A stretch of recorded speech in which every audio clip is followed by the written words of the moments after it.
The Galactic Empire had conquered civilizations that had existed before humanity had discovered electricity. For nearly 1,000 years, Imperial fleets had crossed the galaxy without encountering a civilization that could genuinely threaten them. Their warships were enormous, their weapons devastating, and their commanders had centuries of accumulated military knowledge. When the Imperial fleet emerged from hyperspace at the edge of the Sol system, Admiral Valor Thane expected another routine submission. Earth was classified as a developing industrial civilization with advanced computers, reliable fusion power, and limited faster-than-light capability. The intelligence report described humanity as ambitious but militarily inexperienced. To Thane, that meant one thing: easy. The Imperial flagship, the 8-kilometer-long Imperial Resolve, emerged from hyperspace first, followed by 12 heavy cruisers and dozens of support vessels. On the command deck, Thane stood with his hands behind his back as the blue-white image of Earth appeared on the main display. "There it is," he said calmly. "The human homeworld." His tactical officer began reading the initial sensor report. "Atmosphere compatible with our requirements. Population approximately 11 billion. Planetary defense network detected." Thane smiled. "How many warships?" The officer paused. "That is difficult to determine, Admiral." Thane turned toward him. "Difficult?" The officer enlarged the tactical display. Thousands of objects appeared around Earth. "We are detecting extensive orbital infrastructure. Construction platforms, cargo stations, refineries, mining facilities, automated manufacturing systems and transportation hubs." Thane studied the display. "Military vessels?" "Very few." "How few?" "Approximately 27 vessels that could be classified as armed patrol craft. Most are obsolete." Several Imperial officers laughed quietly. Thane did not even bother hiding his amusement. "So they built an industrial civilization but forgot to build an army." The tactical officer nodded. "That appears to be the case." Far below, inside Earth's primary defense command, Admiral Elias Ward watched the same Imperial fleet appear on their screens. He had spent 40 years studying military history, and he knew exactly what the 12 cruisers and one battleship meant. Humanity had no answer for them. The largest human defense vessel was less than 400 meters long. The Imperial flagship was 20 times that size. "How many?" Ward asked. "Confirmed 13 capital ships," an officer replied. "Additional support vessels entering the system." Ward stared at the display. "Any indication they're here for negotiations?" The communications officer looked at him. "They're transmitting an identification request." Ward sighed. "Put it through." The Imperial transmission filled the command center. Admiral Thane's voice was calm and almost polite. "This is Admiral Valor Thane of the Galactic Empire. By authority of the Imperial throne, the Sol system is hereby placed under Imperial protection. Human military vessels are ordered to stand down. All external colonies are to recognize Imperial authority. Compliance will guarantee the continued prosperity of your population." Ward listened until the message ended. Nobody spoke. Finally, a young officer asked, "Sir, what does Imperial protection mean?" Ward looked at him. "It means they own you, but they expect you to say thank you." A few nervous smiles appeared, but they disappeared quickly when the implications became clear. Commander Mara Ven stood near the rear of the room, studying a different display. Unlike most of the officers around her, Mara wasn't a fleet commander. She was an orbital logistics commander, responsible for moving fuel, food, machinery and replacement parts throughout the Sol industrial network. Her uniform carried fewer decorations than the admirals, but she knew something they did not. She knew where humanity kept its resources. She knew which asteroid mines could produce titanium, which stations had spare reactors, which factories could be reconfigured and which cargo routes could be abandoned without collapsing the economy. Ward noticed her staring at the industrial map. "Commander Ven, what do you see?" Mara looked up. "A lot of things the Empire doesn't understand." Ward walked closer. "Such as?" She pointed toward the thousands of orbital platforms surrounding Earth and the inner planets. "They see civilian infrastructure. That's what it is right now. But most of it is modular. The same construction arms that build cargo vessels can build structural frames. The same refineries producing civilian alloys can produce military-grade composites if we change the feedstock. Our asteroid mines are already automated. Our shipyards are already networked." Ward studied her. "How long would it take to turn them into military production?" Mara hesitated. Military production of what? Warships. She looked back at the Imperial fleet. We don't have the technology to build ships like theirs. Ward nodded. I didn't ask if we could build ships like theirs. That sentence stayed with Mara. The Imperial ultimatum gave humanity 48 hours. Earth was expected to surrender control of its outer colonies, accept Imperial supervision of its military research and provide regular resource shipments to the Empire. In return, the Galactic Empire promised not to interfere with Earth's internal government. Everyone in the Defense Council understood what the offer really meant. Humanity would remain alive, but it would no longer be free. President Elena Cross finally spoke after a long silence. Can we defeat them? Ward answered immediately. No. The room became colder. Can we delay them? She asked. Ward looked toward Mara. That depends on what we're willing to change. Mara stepped forward. If we try to build a fleet in 48 hours, we'll fail. If we try to fight their ships with ours, we'll lose. But if the objective is survival, we can start moving everything now. Cross looked at her. Everything? Mara nodded. Fuel, ore, reactor components, food, medical supplies, machine tools, computer cores, anything we might need later. Spread them across the system. Stop concentrating our industrial capacity in obvious locations. Ward understood immediately. You think they'll attack our factories? I think they'll attack whatever they believe is important. And if we make everything important? Mara replied, then they'll have a problem. The order went out that evening. Across Sol, civilian traffic changed direction. Cargo ships abandoned their normal routes. Mining vessels began hauling ore to hidden storage facilities. Construction platforms shut down ordinary projects. Engineers received emergency instructions without being told the full reason. Thousands of workers watched their civilian assignments disappear from their schedules and get replaced with military logistics orders. The Empire watched it all from orbit. On the Imperial Resolve, an intelligence officer reported, the humans have begun dispersing their industrial assets. Thane looked at the display. Evacuation? Possibly. Prince Kalen Vare, standing nearby, shook his head. No. Thane glanced at him. You disagree? Kalen pointed toward the tactical map. They're not moving their population first.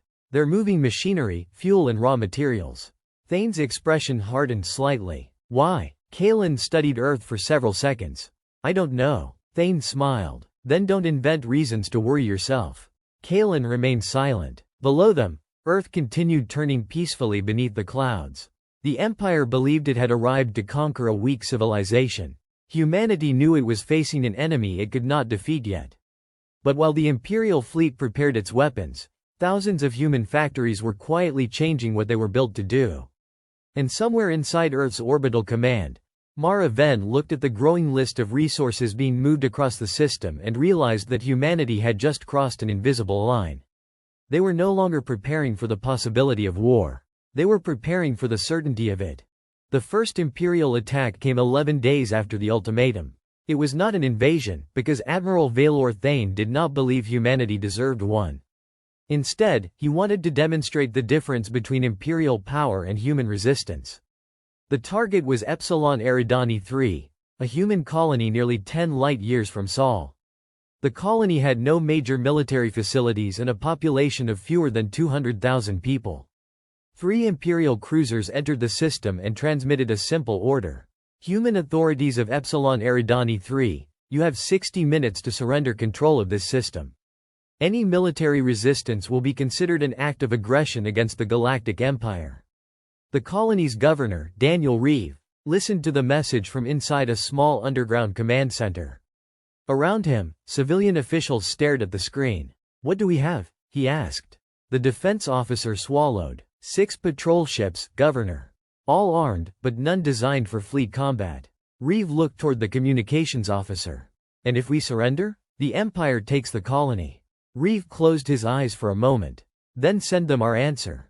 The officer hesitated. Sir? Reeve looked directly at him. Tell them we are human territory. The transmission went out. The Imperial response came less than a minute later. 3 cruisers opened fire. The battle lasted 4 minutes and 37 seconds. The 6 human patrol vessels fought bravely, but courage could not compensate for centuries of technological and military superiority. Imperial particle weapons tore through their shields. One human ship exploded before its crew could launch escape pods. Another lost propulsion and drifted helplessly through space. The remaining vessels were destroyed one by one. The Imperial cruisers then disabled the colony's orbital communication station and withdrew. They did not bombard the planet. They did not need to. The message had been delivered. Humanity could resist, but resistance came with a price. When the news reached Earth, nobody celebrated the courage of the patrol crews for more than a few minutes before the reality settled over the Defense Council. Admiral Elias Ward stood before the casualty report. 29 dead, an officer said quietly. 43 missing. Ward lowered his eyes. Commander Mara Venn stood beside the table, listening. President Elena Cross finally asked, "How long before they attack somewhere else?" Ward answered, "Whenever they choose." Mara looked at him. "Then we need to stop letting them choose the battlefield." Ward turned toward her. "You have something?" Mara hesitated. "Not something. A possibility." The possibility became the Atlas Project. Engineer Lena Ortiz was brought into the Defense Command 3 days later. She was 36, brilliant, stubborn and completely unimpressed by military traditions. She spent the first hour studying Imperial ship specifications and the second hour telling the admirals why humanity should not attempt to copy them. "Their shields are better," Lena said. "Their reactors are better. Their engines are better. Their weapons are better. If we try to build an Imperial warship with human technology, we'll spend 5 years building one ship that still loses to theirs." Ward folded his arms. "Then what do you propose?" Lena brought up a human cargo vessel. "This." Several officers stared at the image. "That's a freighter," one said. "Exactly," Lena replied. "It carries thousands of tons of equipment, operates with a small crew, can survive years away from Earth and can be repaired almost anywhere. We don't need to build their kind of warship. We need to build a warship that fits the civilization we actually have." The design philosophy was simple. Every important system would have a backup. Engines would be separated so one damaged section could not disable the entire vessel. Computers would be distributed across independent nodes. Weapon systems would use standardized mounts. Armor would be thick enough to protect critical areas even after shields failed. Most importantly, damaged components would be replaceable without returning to a major shipyard. "You're designing something ugly," Mara observed during one inspection. Lena smiled. "I'm designing something that comes home." Mara walked around the half-finished hull. "How many can we build?" "If everything works?" Lena answered, "1." Mara raised an eyebrow. "And if we need a fleet?" Lena looked toward the thousands of industrial platforms scattered across the system. "Then we make the factories learn how to build it."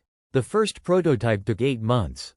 During that time, the Empire continued tightening its grip around human space. 2 more colonies surrendered. Another was evacuated before Imperial forces arrived. Human leaders debated whether to negotiate, but every report coming from the outer systems made one fact clearer. The Empire considered humanity's eventual submission inevitable. On Earth, however, something different was happening. Civilian factories were quietly producing military components. Mining stations were increasing output. Automated construction platforms were working around the clock. Workers were told they were supporting emergency infrastructure. Most knew better. The Atlas prototype nearly failed during its first reactor test. Warning alarms screamed throughout the test facility as the power core exceeded safe temperature limits. "Shut it down," Lena shouted. An engineer reached for the emergency control, but the reactor stabilized before he could activate it. The room fell silent. Lena stared at the readings. "Again," she said. The engineer looked at her as if she had lost her mind. "Again? We need to know why it almost failed." Mara, watching from behind the safety glass, finally understood what made Lena dangerous. She wasn't interested in pretending humans were ready. She wanted to discover every reason they weren't. 3 weeks later, the Atlas left its construction cradle. It was 480 meters long, heavily armored, and visibly different from every elegant Imperial vessel. Its hull looked functional rather than beautiful. 4 independent engine clusters glowed beneath its rear section. Modular weapon housings sat along the sides.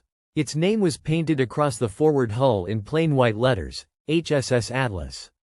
Inside the observation room, Admiral Ward watched the ship move under its own power. "It's not much to look at," he said.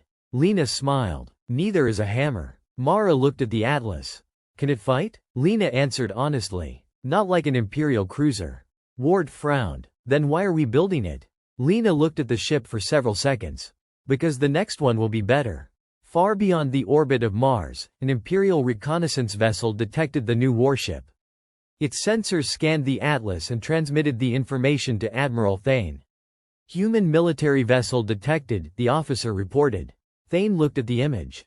Class? Unknown. Armament? The officer checked the data. His expression changed. Missile batteries. Coil gun systems. Point defense lasers. Military reactor. Reinforced hull. Thane stared at the crude-looking vessel. How many? One confirmed. Thane smiled. Then humanity has finally built a warship. The officer hesitated. Admiral, there is something else. Thane looked at him. What? Our sensors detected construction activity at 12 additional facilities. The Admiral's smile disappeared. What are they building? The officer looked at the report. We don't know yet. On Earth, another Atlas hull had already entered production. 6 months after the first Atlas prototype entered service, humanity finally had something it had never possessed before. A fleet capable of fighting back. It was not a large fleet by Imperial standards, and nobody in Earth's Defense Command pretended otherwise. 27 Atlas-class cruisers had been completed, along with converted cargo ships, missile carriers, electronic warfare vessels, fuel tenders and repair craft. The fleet looked strangely assembled because it was. Some ships were brand new, while others had spent decades hauling ore between asteroids before being fitted with weapons. But every vessel represented something important. Humanity was no longer completely helpless. Commander Mara Venn had been given command of the fleet. She had never expected to become a fleet commander. Her career had been built around logistics, not combat. But Admiral Elias Ward understood that Mara had learned something during the previous months that many traditional officers had not. She understood how the human fleet was supplied, repaired and moved. She knew which ships could stay in battle longer and which ones needed frequent refueling. More importantly, she understood the limitations of human industry. Before she assumed command, Ward told her, "You don't have the strongest fleet in the galaxy." Mara replied, "I know." Ward continued, "You don't have the most experienced crews either." Mara nodded. "I know that too." He looked at her seriously. "Then why do I believe you can command it?" Mara answered quietly, "Because I know what happens when something breaks." Their first objective was Kestrel Gate, a massive artificial jump station connecting several human colonies to the Sol system. The Empire had seized it 2 months earlier after the local defenders withdrew. As long as the Empire controlled Kestrel, human supply routes remained vulnerable. If the Empire decided to close the gate permanently, several colonies would be isolated and forced to surrender. Ward explained the mission to Mara personally. "We don't need to destroy the Imperial fleet," he said. "We need the gate." Mara studied the tactical projection. "And if they defend it?" Ward looked at her. "They will." She remained silent for several seconds. "Then we're going to learn how good our ships really are." The human fleet reached Kestrel after 3 days of travel.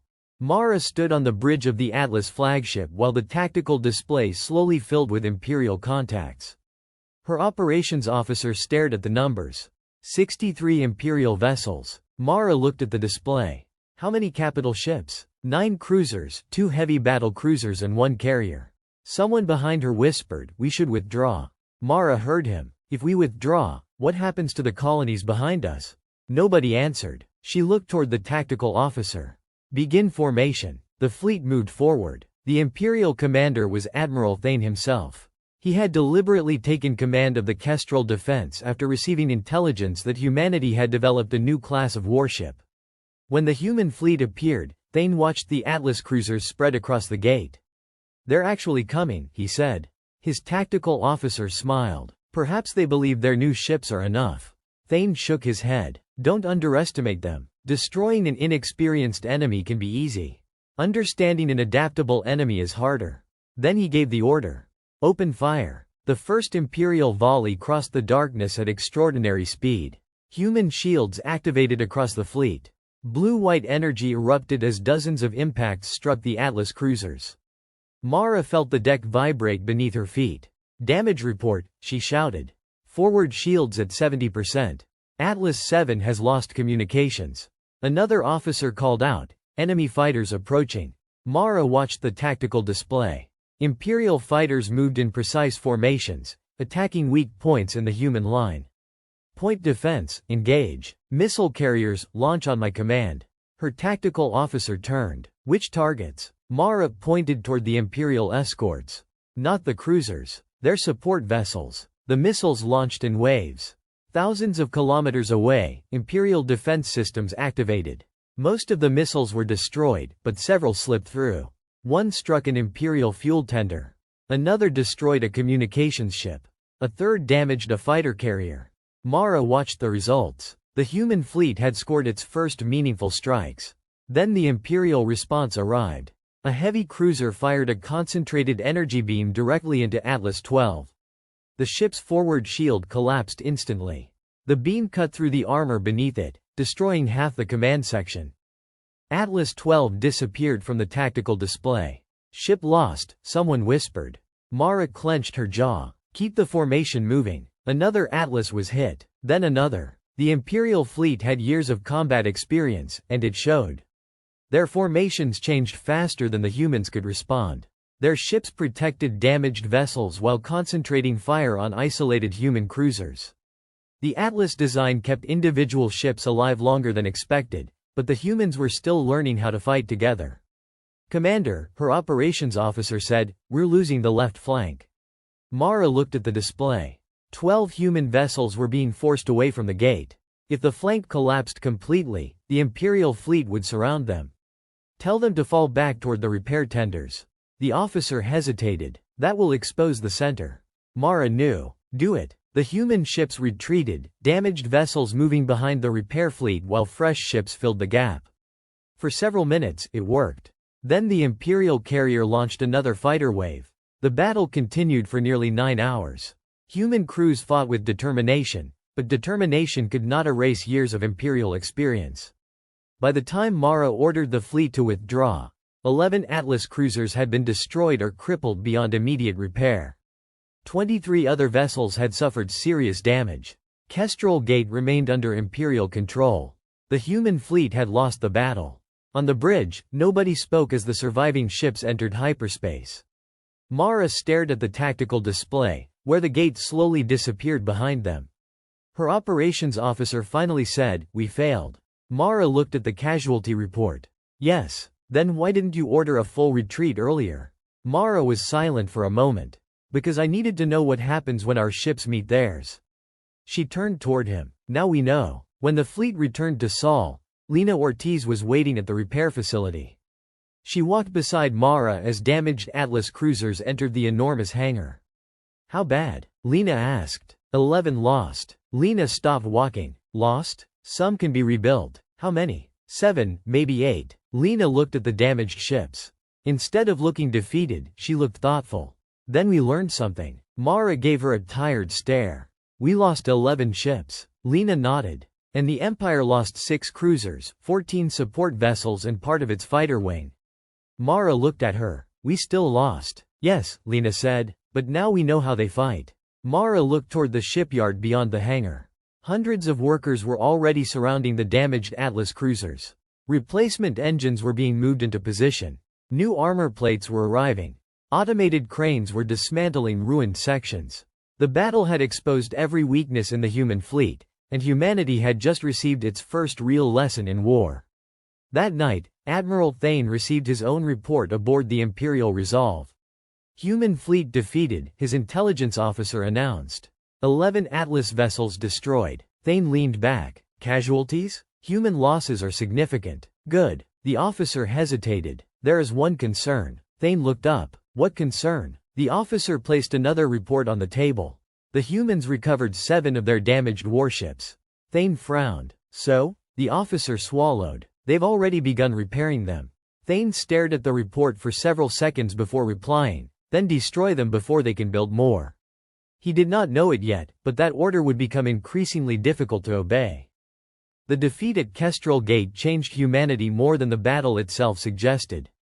For the first time, human commanders had seen the Imperial fleet up close, not through intelligence reports or simulations, but through weapons fire and wreckage. They now knew exactly how far behind they were. Imperial cruisers were faster, their shields stronger, their formations more disciplined, and their crews far more experienced.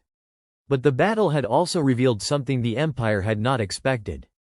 The Atlas cruisers could survive punishment that should have destroyed them, and the human fleet had learned more in 9 hours than it had learned in decades of military exercises. The question was no longer whether humanity could defeat the Empire immediately. The question was whether humanity could learn faster than the Empire could destroy it. Inside the main orbital shipyard above Mars, Lena Ortiz stood beside the wreckage of Atlas 12. Half the vessel was gone. The command section had been completely destroyed, and one of its engine clusters was twisted beyond recognition. An engineer approached her with a tablet. "Chief, we've finished the damage assessment." Lena looked at the wreckage. "How bad? If this were an Imperial ship, we'd scrap it." Lena smiled slightly. "Fortunately, it isn't." The engineer looked confused. "We can rebuild the forward section, replace the engine cluster and install a new command module." Lena nodded. "How long?" 3 months. Lena immediately shook her head. "Too long." The engineer frowned. "It's a complete reconstruction. Then redesign it so the next reconstruction takes 3 weeks." That became the central lesson of the human military program. Every damaged ship was treated as a source of information. Engineers studied where Imperial weapons had penetrated the armor, which systems had failed first, how the shields had collapsed and where human crews had struggled during combat. The Atlas was modified repeatedly. Armor was rearranged. Shield generators were separated. Communication systems received independent backups. Weapon mounts became easier to replace. Engine sections were redesigned so that one damaged cluster could be removed without shutting down the others. Humanity wasn't trying to create a perfect warship. It was creating a warship that could evolve. Admiral Elias Ward watched the changes with growing concern.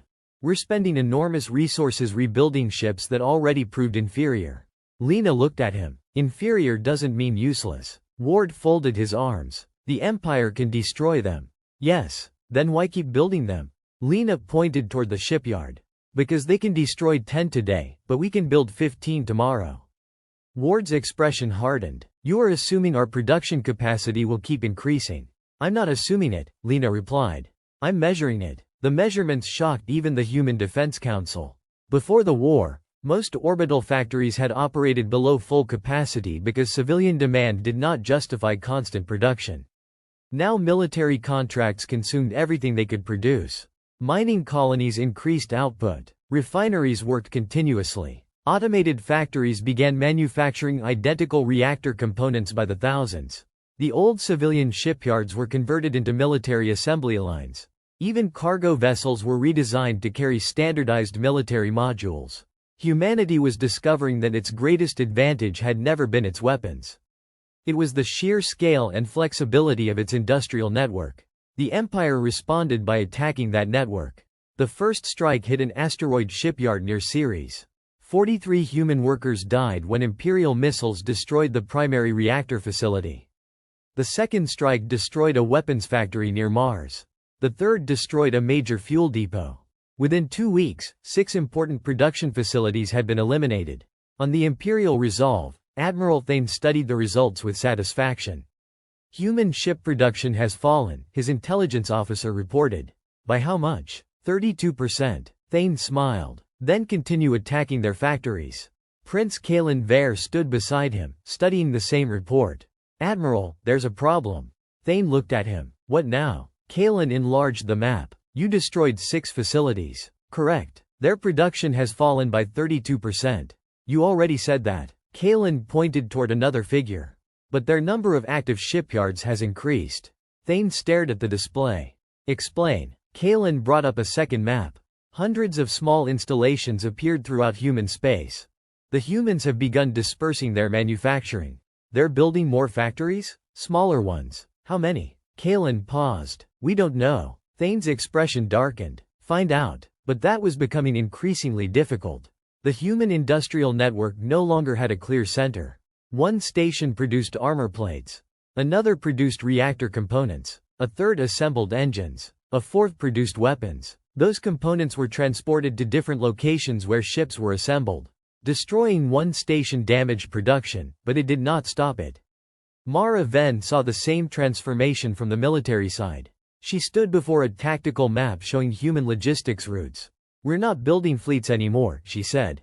Admiral Ward looked at her. What are we building? Mara answered, a machine that builds fleets. Ward remained silent. Do you understand what that means? He asked. Yes. Mara zoomed out. The Empire thinks our ships are the weapon. They're not. The factories are the weapon. The mines are the weapon. The repair stations are the weapon. The cargo ships are the weapon. Ward looked at the enormous network. Then they'll attack everything. Mara nodded. Which is why everything has to be capable of replacing everything else. Months passed. The Atlas fleet grew from 27 ships to more than 100. Human crews became more experienced. New commanders emerged from the survivors of Kestrel Gate. Mara changed tactics based on every Imperial engagement. Human ships stopped trying to match Imperial formations. They used speed, numbers, missiles and electronic warfare to create temporary advantages. They still lost battles, sometimes badly, but every defeat produced another design change and another tactical lesson. Then came the most alarming report yet. An Imperial reconnaissance officer observed a human shipyard hidden inside an asteroid field. Hundreds of automated construction systems were working simultaneously. The officer transmitted the images to Imperial Command. Thane watched silently as one Atlas cruiser emerged from the facility. Then another. Then a third. How long between launches? He asked. The officer checked the timestamp.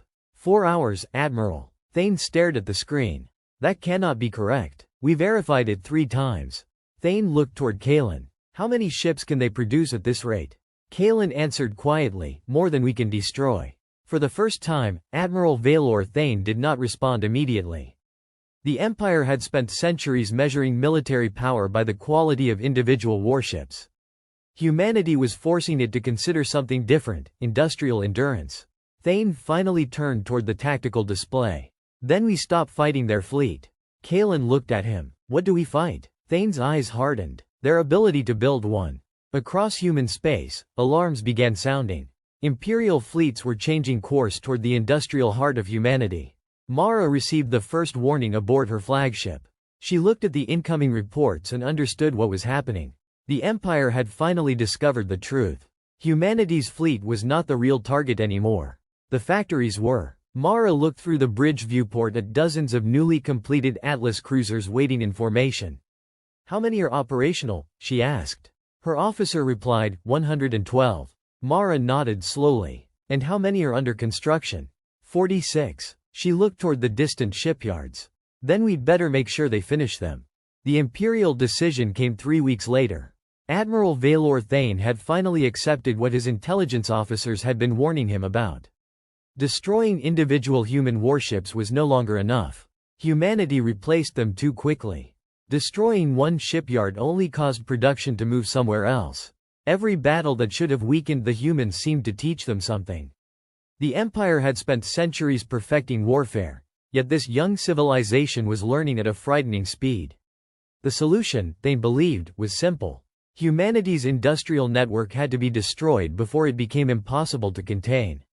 4 Imperial fleets were assembled for the largest operation ever launched against the Sol Compact.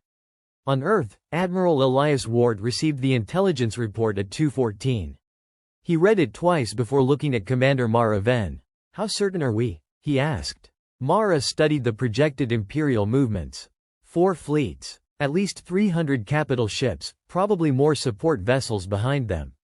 Ward remained silent. Their target? Mara answered, everything. She pointed toward the map.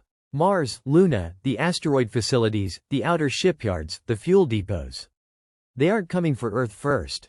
Ward understood immediately. They're going to cut off our ability to fight. Mara nodded. And once the factories stop, they'll come for us. The human fleet had grown considerably since Kestrel Gate, but it was still inferior to the Imperial Armada. 280 combat vessels were ready for battle, supported by hundreds of smaller craft, repair ships and logistics vessels. Admiral Ward gathered the senior commanders and gave them the only order that mattered. We are not going to defeat the Empire in a single battle. We are going to make sure there is still a human fleet tomorrow. Mara looked around the command room. What about the factories? She asked. Ward replied, protect the factories that cannot move. Move everything else. Lena Ortiz, standing nearby, added, some facilities will never survive an Imperial attack. Ward looked at her. Then make sure the knowledge survives. The first Imperial attack struck Mars. Hundreds of Imperial fighters emerged from hyperspace while heavy cruisers moved toward the orbital manufacturing ring. Human defenses opened fire immediately. Missiles streaked across space, followed by railgun rounds and defensive lasers. The first Imperial cruiser lost its forward shield, but 3 more moved around it and continued the advance. On the human command network, Mara watched the battle unfold. "Don't chase them," she ordered. Her tactical officer looked surprised. "They're breaking through." "I know. Let them." "Commander, Mars is behind them." Mara pointed toward another formation. "Our objective isn't their ships. It's their supply line." The human missile carriers turned away from the Imperial cruisers and launched everything they had toward the support fleet. The tactic worked, but it came at a terrible price. Human ships were destroyed as they attempted to slow the Imperial advance. Mars's primary shipyard suffered a direct hit, and thousands of workers were evacuated through emergency transport corridors. One of the main orbital factories exploded, sending fragments of metal across the planet's upper atmosphere. Lena watched the destruction from a remote command station. "How many facilities are gone?" she asked. An engineer answered, 7 major stations. Lena closed her eyes. "And the mobile factories?" "Already moving." She looked at the production map. Hundreds of small industrial nodes were disappearing from their previous locations and relocating deeper into the asteroid belt. "Good," Lena said quietly. "Then Mars has done its job." The Empire continued advancing. Ceres fell under attack next. Then Europa. Then the outer mining colonies. Human defenses fought everywhere, but they refused to concentrate their entire fleet in one place. The Imperial commanders became frustrated. Every time they attempted to force a decisive engagement, the human ships withdrew. Every time they destroyed a facility, they discovered that another had already replaced it. Imperial officers began calling the human strategy cowardice. Prince Kalen Vare disagreed. "They're not running," he told Thane. "They're preserving their strength." Thane looked at him coldly. "Then we will force them to stand." Kalen studied the map. "How?" Thane pointed toward Earth. "Take away everything they are protecting." The Imperial fleet turned toward Sol. For the first time since the war began, the entire human fleet assembled between Earth and the approaching enemy.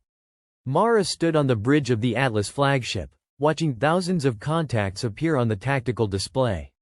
The numbers were overwhelming. "Enemy strength?" she asked. 327 confirmed capital ships. Mara took a slow breath. "Our numbers?" 280 combat vessels. Her operations officer paused. "Commander, we cannot win this." Mara looked at him. "We don't have to." She pointed toward the Imperial formation. "Look at the distance they've traveled." He studied the display. "Their supply lines are stretched." "Exactly." Mara zoomed in on the rear of the fleet. Fuel carriers, repair vessels and ammunition ships moved slowly behind the main formation. "We don't destroy their strongest ships. We make their strongest ships useless." The battle began at the edge of the Sol system. Imperial cruisers advanced behind massive shield formations. Human ships fired missiles from extreme range, then immediately withdrew. Electronic warfare vessels flooded Imperial communications with false signals. Drones appeared on Imperial sensors in thousands, forcing enemy defenses to react to targets that did not exist. The Empire responded with overwhelming firepower. Human ships vanished one after another. Atlas VII lost its entire starboard engine section but remained in formation. Atlas 19 took a direct hit through its shield and continued fighting. A human missile carrier exploded before it could launch its final salvo. Mara watched the losses accumulate. "Keep moving," she ordered. "Do not allow them to surround us." Hours passed. The Imperial fleet continued advancing, but its formation became increasingly disorganized. Human attack groups repeatedly struck the supply vessels behind the main fleet. One fuel carrier exploded, then another. An ammunition ship disappeared beneath a cloud of debris. Imperial repair vessels attempted to reach damaged cruisers but were forced away by human drones and missile attacks. The Empire still had superior ships, but those ships were beginning to run low on fuel and ammunition. On the bridge of the Imperial flagship, an officer approached Thane. "Admiral, fuel reserves have fallen below 30%. Thane's expression hardened. "We have enough." The officer hesitated. "For the return journey?" Thane said nothing. Another officer interrupted. "Our repair vessels are requesting withdrawal." Thane looked at the tactical display. Human ships were still retreating, but they were no longer fleeing randomly. They were controlling the distance. How many human ships remain? He asked. Approximately 190. Thane looked at the damage reports. And ours? The answer came quietly. 240 combat vessels remain operational. For the first time, the numbers were no longer overwhelmingly in the Empire's favor. Then the Imperial fleet received an unexpected transmission from the rear. A logistics officer reported that several hidden human shipyards had begun producing replacement vessels. Thane stared at the message. During the battle? The officer answered, "Yes, Admiral." Thane looked toward Prince Kalen. Kalen's expression was grim. "They planned for this," he said. Thane finally understood the trap. Humanity had never intended to destroy the Imperial fleet. It intended to survive long enough for the Empire to exhaust itself. Mara received the report moments later. "Their fleet is slowing," her tactical officer said. Mara looked at the approaching Imperial formation. She could see the damage everywhere. Human losses were catastrophic too. Hundreds of crews were dead. Entire stations had been destroyed. Earth was still threatened. This was not victory. Not yet. "Do we counterattack?" the officer asked. Mara stared at the tactical map. "No." "Why?" She answered, "Because they still have enough strength to hurt us." She paused. "Let them come closer." The officer looked confused. Mara's eyes remained fixed on the Imperial fleet. "We've spent 2 years learning how they fight. Now we're going to find out how they fight when they're tired." The Imperial fleet continued toward Earth, unaware that the largest human shipyards had quietly completed their emergency production cycle. Behind the defensive lines, new Atlas cruisers were already moving into position. The Empire had expected to find a wounded civilization waiting for its final blow. Instead, it was approaching a human fleet that had been preparing for this exact moment. The final battle for Sol was about to begin. The final battle for Sol began before sunrise over Earth. The Imperial fleet entered the inner system with more than 200 combat vessels still operational, but the ships no longer moved with the precision that had terrified humanity months earlier. Their formations were stretched, their fuel reserves were dangerously low, and many cruisers carried damage that their repair crews had been unable to fully correct. Across from them waited the human fleet. Mara Ven stood silently on the bridge of the Atlas flagship as the tactical display filled with Imperial contacts. Her fleet had suffered terrible losses. More than 90 combat vessels had been destroyed or crippled during the campaign. Yet behind the defensive line, dozens of newly completed ships waited for orders. The Empire had not expected them. Mara looked at the display and quietly said, "They came all this way to destroy our factories." Her operations officer replied, "And they failed." Mara shook her head. "Not yet. We survive first. We celebrate later." The Imperial fleet advanced toward Earth. Admiral Valor Thane knew that this was his final opportunity. If the Empire withdrew now, humanity would recover, rebuild and become even more difficult to defeat. All remaining battle groups, he ordered, advance toward the human defensive line.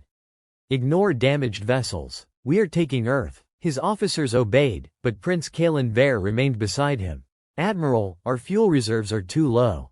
Thane did not look at him. "We have enough. For the battle, perhaps. Not for a prolonged engagement." Thane finally turned. "If we withdraw, everything we've done becomes meaningless." Kalen answered quietly, "If we continue, we may lose the fleet." Thane looked toward Earth on the display. "Then we will win before that happens." Mara gave the order to begin the engagement. Human missile carriers launched first, but this time they did not fire at the Imperial cruisers. Their targets were the vessels carrying fuel, ammunition and replacement parts. Imperial defensive systems destroyed thousands of missiles, but enough penetrated to damage the logistics fleet. Then human electronic warfare ships activated. Imperial communications became distorted. Orders appeared delayed. Several Imperial formations received conflicting instructions. "They're disrupting our command network," an Imperial officer shouted. Thane responded immediately. "Switch to direct fleet communications." "Already attempting it. Then use physical couriers if necessary." But the delay had already cost them. Human attack groups moved through gaps in the Imperial formation and struck isolated ships before retreating. The Empire responded with overwhelming force. Heavy cruisers fired energy weapons toward the human line. Atlas cruisers absorbed the impacts behind reinforced shields. Several ships lost engines. One broke apart completely. Another continued fighting after losing half its armor. Human crews were dying, but the fleet kept moving. Mara watched one damaged Atlas disappear from the tactical display. Ship lost, her officer reported. Mara closed her eyes for a second. Mark the position. Why? So we remember where they died. She opened her eyes. Then keep fighting. The battle spread across millions of kilometers. Human drones attacked Imperial sensors. Missile carriers fired from behind asteroid fields. Repair ships moved dangerously close to the front line, recovering damaged Atlas cruisers and replacing destroyed modules while the battle continued around them. This was the moment the Empire finally understood what the human war machine had become. An Imperial cruiser damaged in battle had to withdraw to a specialized repair facility. A human cruiser could sometimes be repaired while still inside the war zone. One Imperial officer stared at a sensor image of a damaged Atlas being serviced by 3 smaller vessels. "They're repairing it here?" he asked in disbelief. "Yes." "Under fire?" "Yes." The officer whispered, "That's insane." Mara received the report that Imperial fuel reserves had fallen below 15%. She knew the moment had arrived, but she also knew a desperate enemy could be more dangerous than a confident one. "Do not pursue them too aggressively," she ordered. Her tactical officer looked surprised. "They're retreating. They're pretending to retreat in some sectors." "How do you know?" Mara answered, "Because I would do the same." She ordered the fleet to maintain formation and continue attacking the Imperial supply lines. Then the Imperial carrier group attempted one final breakthrough toward Earth. Hundreds of fighters launched simultaneously. Human defenses were overwhelmed for several minutes. Fighters reached the outer orbital defenses and destroyed several communication stations. Mara watched the attack approach. "Commander," her officer shouted, "they're heading straight for Earth." Mara remained calm. "Bring the reserve fleet forward." "The reserve?" "All of it." The tactical display changed as dozens of previously hidden human warships emerged from behind the moon and from distant orbital positions. They had been waiting. The Imperial fighters suddenly found themselves surrounded by human defensive craft. Within minutes, the attack collapsed. On the Imperial flagship, Thane watched the reserve fleet appear. His face went pale. "How many ships?" he asked. The sensor officer stared at the display. "We don't know. Estimate. At least 70. Thane whispered, "They had 70 more?" Kalen looked at him. "No, Admiral." Thane turned. "What?" Kalen pointed toward the production signatures behind Earth. "Those weren't in reserve when the battle started." Silence filled the bridge. The humans had built them during the battle. Thane finally gave the order he had refused to give for 2 years. "All Imperial vessels, withdraw." His officers hesitated. "Admiral?" Thane repeated, "Withdraw." Across the fleet, Imperial ships began turning away from Earth. Some could no longer reach hyperspace. Others were too damaged to maintain formation. Human forces did not pursue them beyond the Sol perimeter. Mara watched the retreating fleet disappear into the darkness. Her operations officer asked, "Should we chase them?" Mara shook her head. "No. We could destroy more. And lose more of our people." She looked at the casualty report. "We've already paid enough." 3 days later, humanity counted the cost. 97 combat vessels had been destroyed. Thousands of soldiers and civilians were dead. 7 major industrial stations had been lost during the offensive, and parts of Mars's orbital infrastructure had been devastated. Humanity had not conquered the Empire. It had not destroyed its capital or captured its worlds. The Empire still possessed more ships, more territory and better technology. But the invasion of Sol had failed. In the Imperial Senate, the Emperor demanded an explanation. How did a civilization with inferior technology stop 4 Imperial fleets?